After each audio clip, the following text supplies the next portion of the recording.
Hi, Piute, and happy Monday. I hope you had a great weekend.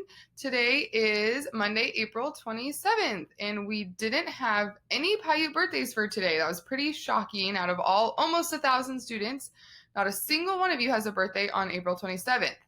But we did have quite a few birthdays over the weekend, so I wanted to give a shout out to all of those birthdays. So, happy birthday to Derek, Aiden, Marcus, Alfredo, Rihanna, Raphael, Frankie, Alan, Amber, and Sarah E. I hope you all had a great birthday over the weekend. On this day in history, in 1982, the trial of John Hinckley begins for the attempted assassination of U.S. President Ronald Reagan. Today is also National Tell a Story Day. And the quote of the day is from Mickey Rooney, who says, "You always pass failure on the way to success." So if you want to tell us a story, me and Miss G would love to read it.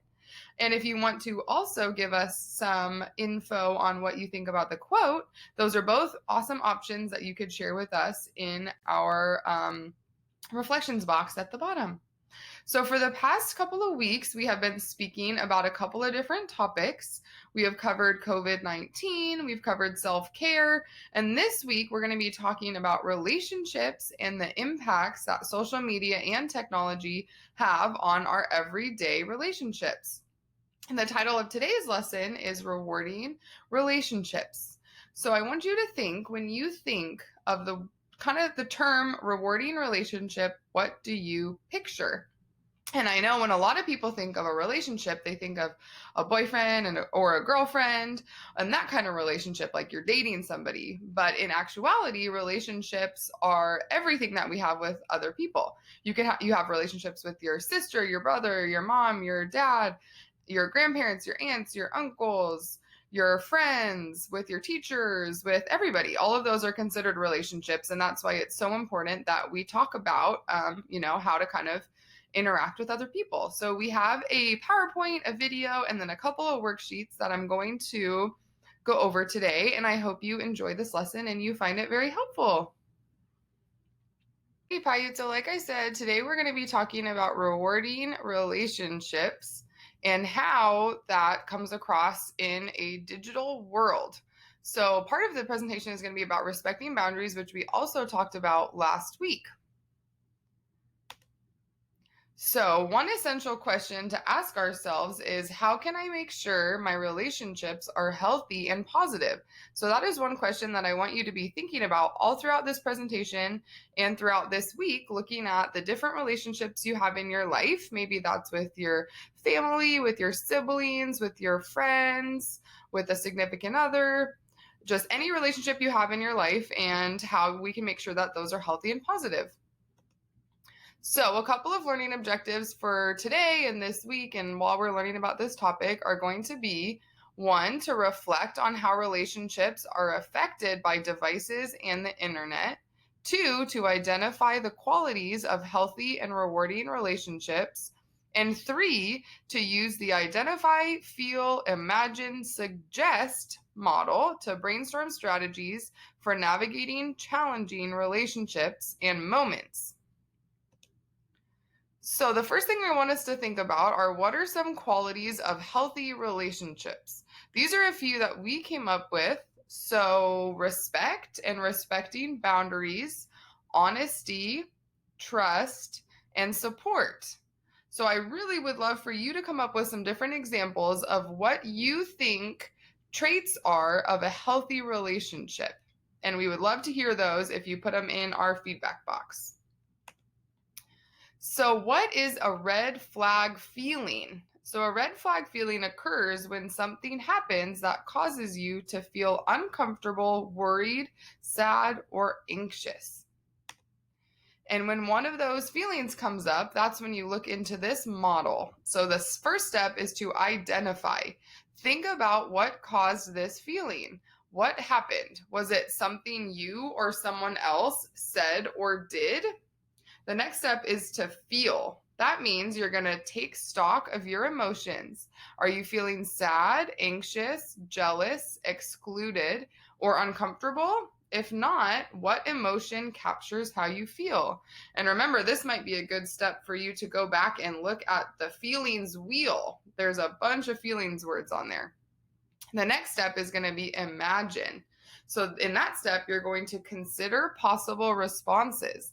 What choices of action are available to you? And then with each of those, you're going to be thinking about the benefits or the drawbacks for both you and for the other people in this situation, based on which step you might take. So that's kind of like looking at a pros and cons list for the different solutions you could take. And then the last step is going to be to suggest, which is to take steps to act. How can you move forward to address the situation in a way that is positive and productive for you and for others? And we're going to get more into this on a worksheet that we have available too. So I'm going to put in a movie, and it's going to be about friendships and boundaries and about devices. And so when you're watching the movie, I want you to be thinking about these questions. How do people say devices and social media affect their friendships? Do you think that it feels more positive or more negative?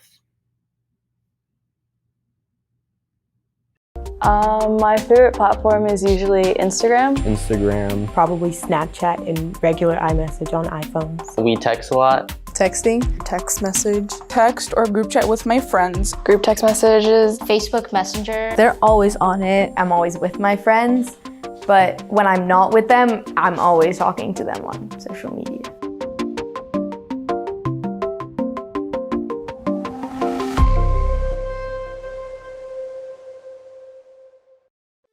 I definitely say sometimes it's beneficial because you go home and you might have had an argument with your sibling or your mom and you just need to talk to your friend, or you might need help with homework or something. Being able to always be just like a phone call or text message away from each other allows us to kind of establish a relationship that's closer. Reaching out to the person right when you need them, so that you don't have to wait until you see them at school to talk to them. That definitely brings us closer. Texting is like an easier alternative. Take out your phone and communicate with someone. There are definitely things that maybe I wouldn't tell anyone in real life that I feel more comfortable telling them on social media or online, because it's not the same as saying it to someone's face as it is to text it. I know that my friends, or not even just my friends, but my family or anybody I can talk to, I know that they are available to me. Yeah, I never really feel depressed or anything like that, just because there's always somebody to talk to and always somebody that's there for you. That's kind of a good thing about social media. I could not imagine what it would be like if I couldn't contact them so quickly. Our lives are so integrated with social media and contacting other people that I don't think I could imagine not contacting them.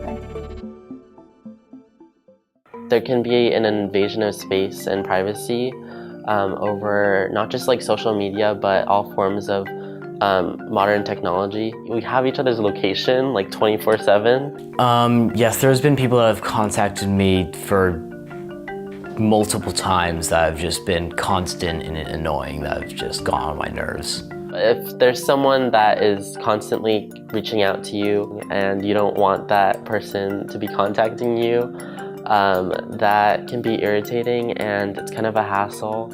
I got my phone taken away from my friend texting me too much. I had to turn it off completely. I had to turn it off when I was in class because it just started making so much noise. I've had a friend who's contacted me way too much, and one of the downsides is that I kind of avoid that friend in real life and at school, so they feel a little neglected and it kind of hinders our friendship. There's kind of a pressure that if one of us doesn't respond or keep texting, we're gonna not talk again. I've had a friend contact me too much to the point where I've asked them to give me some boundaries and some space. I would usually tell them in a respectful manner. Over text, you either just flat out say it or you kind of ghost them. I used to have a friendship where we would text nonstop. We would get to the point where we get irritated with one another. That was nonstop, where you at, where you at, where you at, what are you doing, why are you not hanging out with me, why are you not that? It got to the point where leave me alone. Sometimes we could be too much part of each other's lives, and it's not really good because we're kind of taken away from our own lives because we're constantly looking at theirs. In the beginning, some people don't understand boundaries. I would have to constantly communicate to them that I have my boundaries even through online, through social media. I don't find it as much as a problem because I've practiced it and I've learned to get better at it. I do believe that technology leads to boundary issues. I feel like technology has created a sense of a really tight-knitted community, but in a way it's too tight. I feel that when we have conversations online, it kind of takes away the magic from talking face to face. It definitely can get a little overwhelming, and it makes it difficult to hold conversations in real life because you talk about everything over social media or through your phones. And then if we do talk about something, it's normally like social media related, or we have to like pull out our phones to talk about it, so you don't really get to be in the moment with your friend because you're on your phone.